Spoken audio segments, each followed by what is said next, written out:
It's getting better. George was getting used to the time travelling now, although he still held Posy's hand, just for reassurance purposes. Posy hopped off the sofa. I think we're aboard an airship, she began. It's HMS Dragon, said George, reading the sign that helpfully said HMS Dragon. I think we're in the engine room. Hopefully no one saw us arrive, added Posy. The chums carefully pushed the sofa into a cupboard marked Janitorial Supplies, closing the door behind. Posy found a discarded out-of-order sign on the deck and hung it on the doorknob. I think this may be the bit where we visit Osborne House, said Posy, but I will have to look out of a porthole to see whether we are going there or coming back. Good idea, said George. The chums concentrated and used their vanishing act. They moved around the airship, trying to stay out of the way of the crew, who were busily carrying out their allotted duties. Yes, where are we now, radar plotter? Said a smartly dressed sub-lieutenant. The radar plotter looked at his charts and made a small calculation with his slide rule. We are 5 nautical miles northeast of San Francisco, sir, he replied. The tunnel above George's head crackled. Now hear this, and now hear this. All hands to action, storm ahead, batten all the hatches. George and Posy thought it would be best if they were somewhere out of the way, in case one of the sailors accidentally tripped on them. They slid out of an open door onto the main deck. In the distance they could see ominous black clouds as they crossed Thompson's Peak. The hatch suddenly slammed behind them as a sailor made it weather-tight from inside. Oops, said Posy. I think we're stuck here for now. George nodded and suggested they find somewhere to wait out the gathering storm. As they were outside away from people, Posy and George reappeared, as it took a lot of thought to sustain it for long periods. Looking around, they checked to see if any other hatches were open, but to no avail. Just then a single bolt of lightning rippled down from the black clouds and wrapped the airship in an eerie glow, followed by a loud, scary, cracking noise as the airship lurched to one side with a sudden jolt.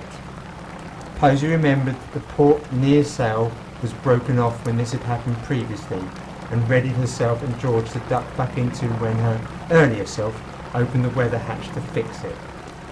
The rain was coming down hard now, and both of the chums were soaking wet. The hatch opened and out came Posy, carrying a rope and some duct tape. George peered in through a porthole. He could see that looking back at him from inside was himself. Not sure what to do, he just smiled and waved, only for the other George to do the same. From the other side of the door, the chums hid, waiting for an opportunity to re-enter the airship.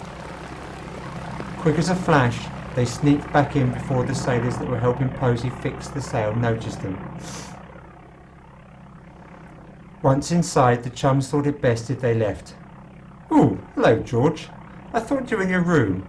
It was Angelo. Posy had seen him approach and had vanished, but was unable to warn her friend in time. Hello, Angelo," stammered George, not wanting to raise suspicion about being the wrong George. "Look at you, you're all wet," Angelo said.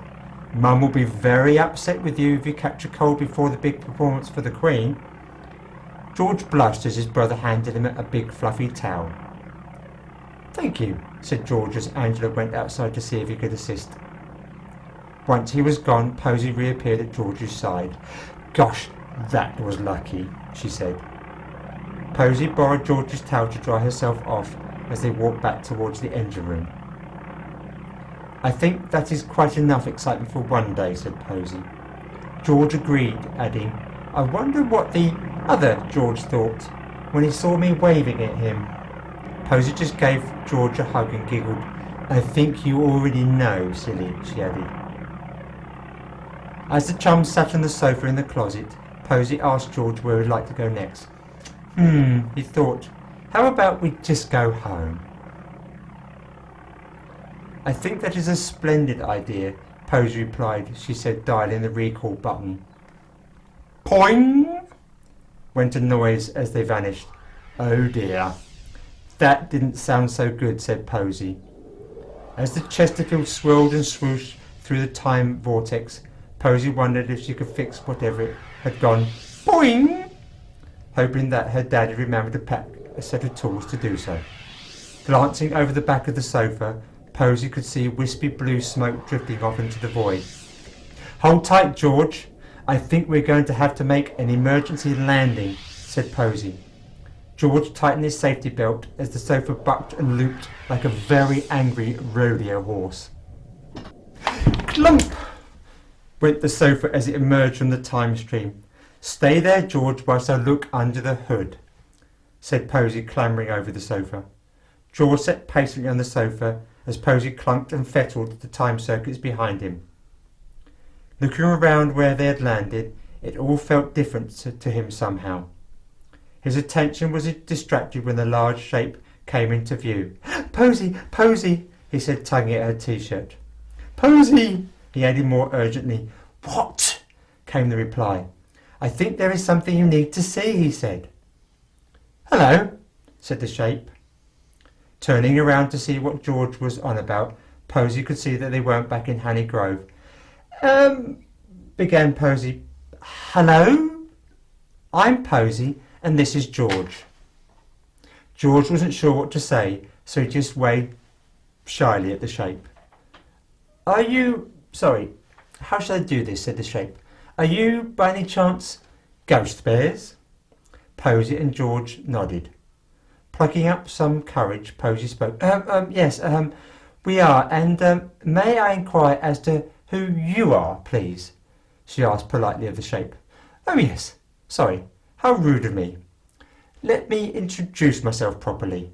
I am the author, she said, shaking them both warmly by the paws. I think what we need is a nice pot of tea and a bourbon biscuit, she added with a wink. The author had carefully picked up the bear-laden sofa and placed it on a small writing desk next to a typewriter, as Posy began to explain how they had come to this relative point the best she could. I see, said the author, as she plonked herself down in a black leather office chair next to the desk. She placed a small tea tray next to her and began to pour from a police box-shaped teapot into a large rainbow mug, then into smaller bear-sized ones. Help yourself to sugar and biscuits, she said. So what I can gather is that you two plucky chrononauts have somehow accidentally crossed into another dimension, she said, sipping on her tea.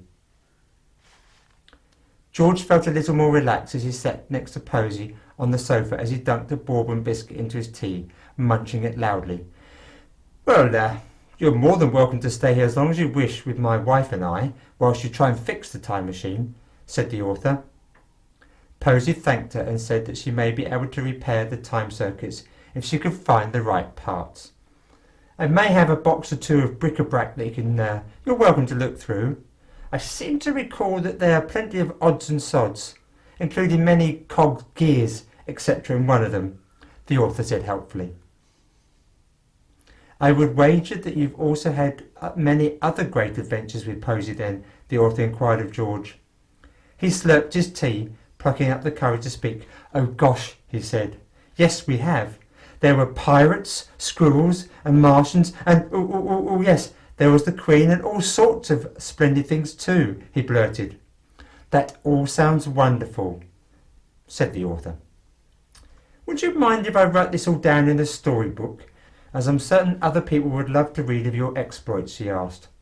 Quadruple wow. That would be awfully nice of you, replied George.